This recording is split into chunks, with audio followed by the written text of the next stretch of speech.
Welcome to another episode of last week's Comics Today. I have, once again, a small-ish stack, I think there's 6 in here, of comics, and I don't know what order these in, so we're both going to be surprised. I also haven't pre-selected a pick of the week, so we're going to be surprised there, too.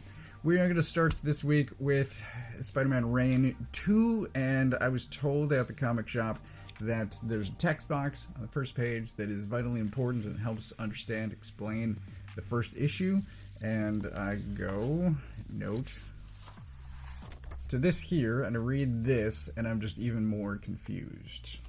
So, for days, I'm like, what the hell was he talking about? Just before I started filming this, I flipped through it again, and I'm like, is this what he's talking about? And I actually read it, because I ordinarily skip this kind of stuff, and it is extremely important. It explains so many things that were kind of vague or unclear about the first issue. This is important. If you didn't read this, read this. Anyway, there is... She looks weird to me. Throughout this, she looks very young. She's got the kind of pudgy, baby fat face, and she's very short. Just, I don't know. There's something about her that just seems awkward. Anyway, so we have Spider-Man now in the past because of Green Goblin. Somehow he touches a lever and now Spider-Man is in the past, possibly seemingly an alternate past because of certain things that are said and done and told this issue, and it is violent. All sorts of things happen this issue. I have no idea. Like, I don't understand how this series could possibly end, given some of the things that he does this issue. It's very odd. Also, this happens, and I can't help but hear Christian Bale's voice. Anyway. So there she is. Like, she's just, I don't know. She looks very childlike, and it's weird. I don't know. It's weird. Also, hey, Miles shows up. So it's... I stopped myself from saying good. I enjoyed it. But it is very strange, and I can't get a sense of where the story is going or heading or how it could possibly resolve. And I trust Andrew's enough to just go along for the ride, because I'm sure he's going to pull it out. Somehow, I just can't see it from the outside right now, and I guess I will read these text boxes going forward to maybe get a better understanding of what I previously read.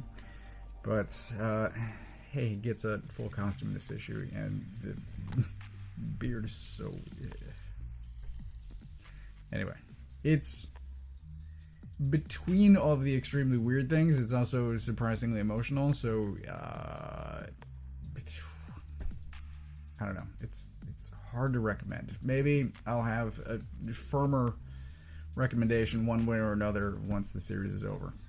Power Fantasy issue 1, I was pretty interested in this. I think, for me, Kieran Gillen has been coasting for a long time off of Journey into Mystery, and Caspar Wingard did Homesick Pilots, which I very much enjoyed, and if you haven't read it, then please read that, because it's phenomenal. But I say coasting off Journey into Mystery as a huge... I loved it. I loved Journey into Mystery. I would very much like to reread that, and... I read Wicked and Divine, like the whole series. Jesus, I read the whole series, and I read Die, and I've read. I stopped reading Phonogram because I just didn't feel smart enough, music literate enough to like. I'm like, this guy's too much for me right now. But Die and Wicked and Divine both start well, I'll say.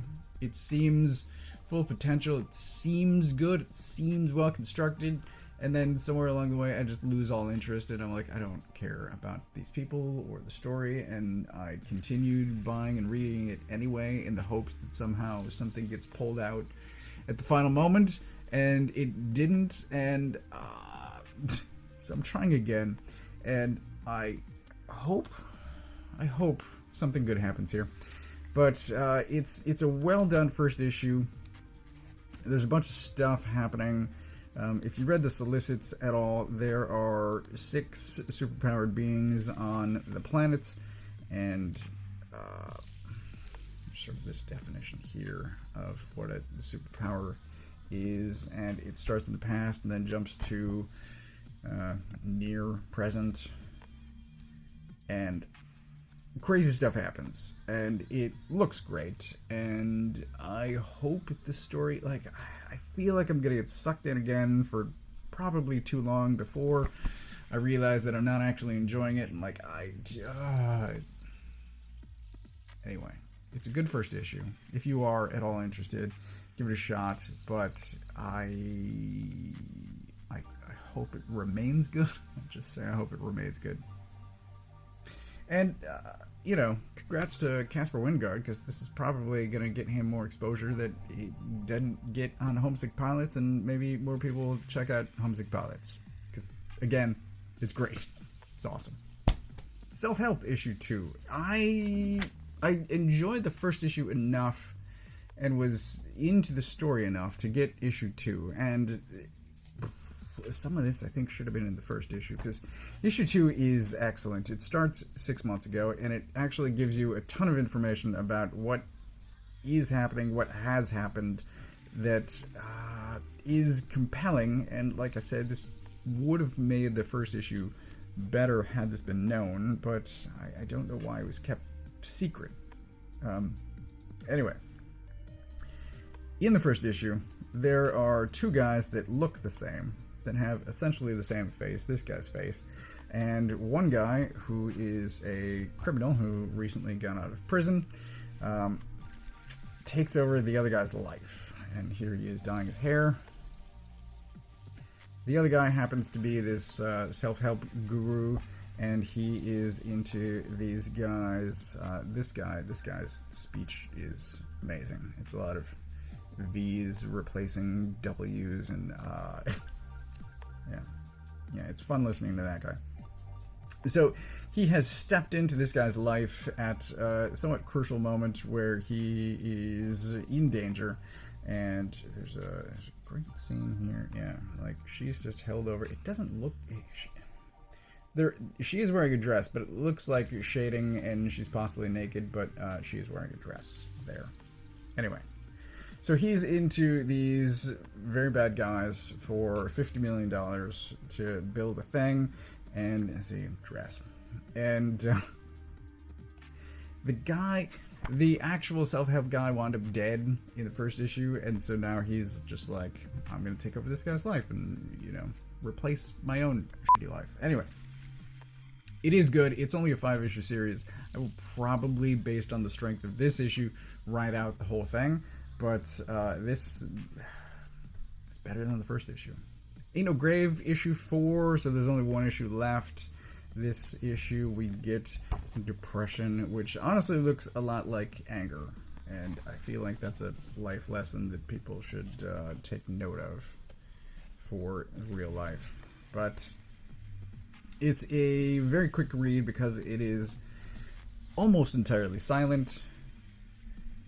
It is, however, also excellent. There's this panel, this full page, honestly, that, like, I'd love to have this on my wall. That's just gorgeous.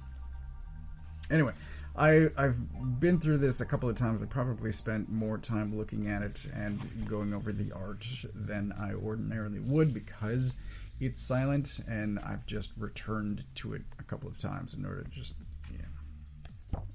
gaze lovingly at the art. It's great. Like I said, there's 1 issue left. There are a bunch of ads here for other Scotty Young stuff. I will quickly recommend. This is another Jorge Corona. This series is phenomenal. Loved that. This should be coming back at some point. Here's another Corona and Young book. Loved this one too. This is more horror. This is coming of age. It's a lot of family drama stuff. Twig, like I said, should be coming back at some point. If you don't know Kyle Strom, then grab Spread, which is great. And what else is here? Yeah, here's a 2-page. Like, this is what Twig is about. The other one I haven't read is Fairyland. And I don't know. It was sort of that baby thing that I wasn't into as far as him doing the Marvel covers. It seemed in that pocket, but him pushing back against it by doing something raunchier that he wouldn't be allowed to do at Marvel, and like I didn't have any interest in that. I hear it's good. It's certainly lasted long enough, but yeah, the other stuff Young and specifically Corona have done together, all phenomenal. This book is no exception, and recommended. Public Domain, issue 7.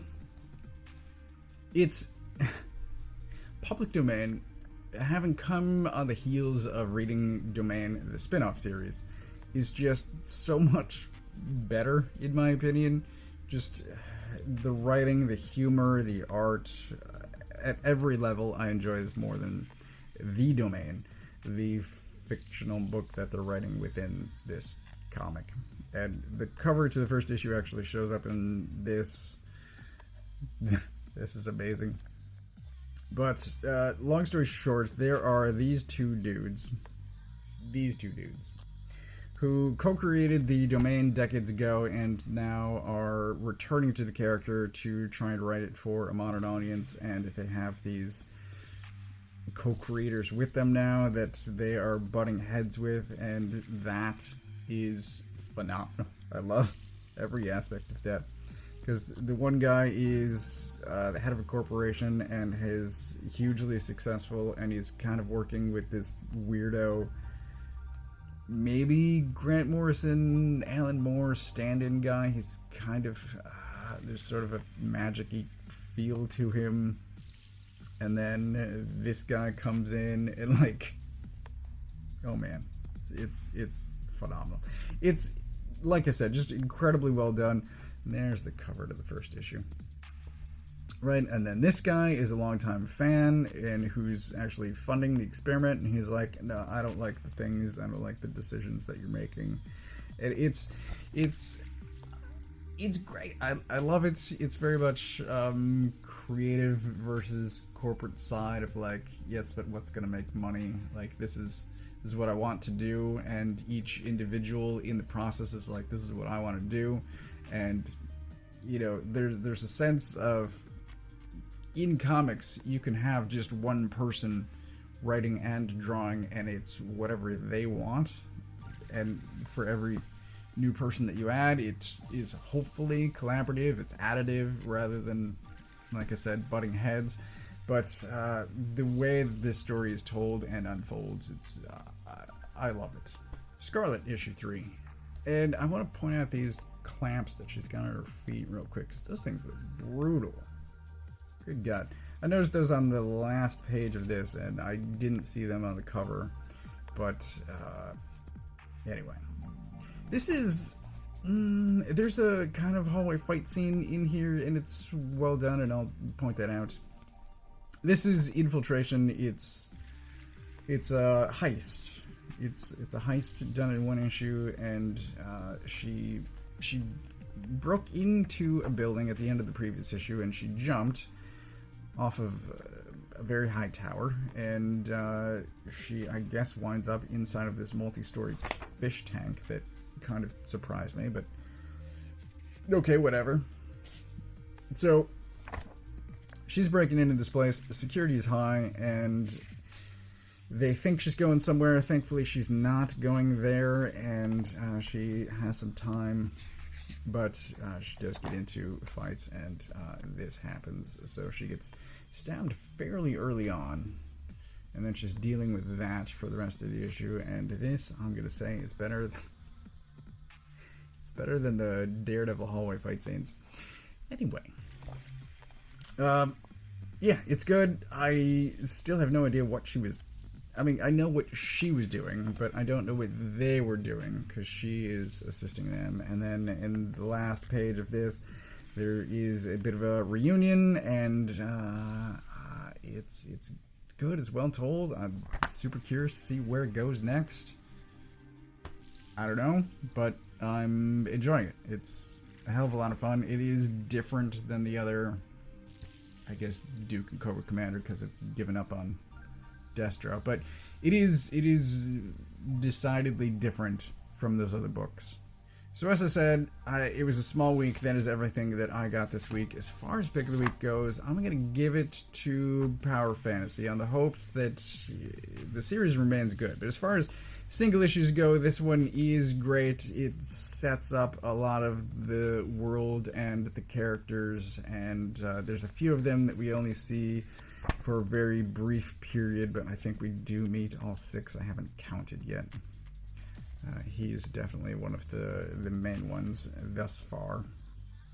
And the level that they're operating on is dangerous. Holy cow. It's very high, very dangerous, and as I said, some serious shit goes down this issue. But it is great first issue. I'll repeat it one more time. I hope it remains good. My track record with Kieran Gillen, though, not the best.